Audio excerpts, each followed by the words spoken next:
Zdravím vás pri sledovaní tohto videa. V tomto videu si ukážeme jeden novší model TLC. A na tomto modele si ukážeme najprimitívnejšiu diagnostiku poruchy, by som povedal. Poruchy. Dobre. Televízor sme si rozobrali. Odpojili sme si obrazovku. Nechali sme pozapájané všetky káble. Dobre, dáme si ho do siete. Keď sa pozrieme na tento zdroj, sekundička, musím trošku pohľadať jeho model. Dobre, takto, jeho model. Tento zdroj po zapnutí má na výstupe 12 V.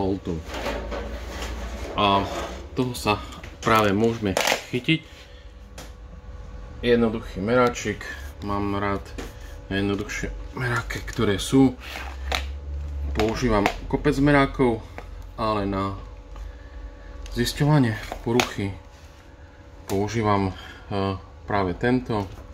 Takže si dáme niekde zem, sekundička, tu by sa hodili nejaké klieštiky, hop. No, dostaneme sa k základnej doske a ideme si nájsť výstup z tých 12 V. Dobre, doska sa nám nerozbehne, standby dioda nám neukáže optický výstup, nebliká nič. Dobre, takže máme 12 V vetvu a teraz čo sa deje? A takto nám krásne ide, nejde, snaží sa niečo zapnúť a lieta nám napätie.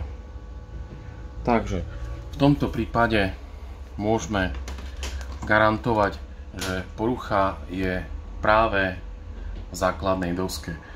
Základná doska, model, trošku si to obrátim, aby ste videli. Dobre, čiže porucha je v základnej doske, takže si zoservisujeme základnú dosku, možno to ukážem v ďalšom videu.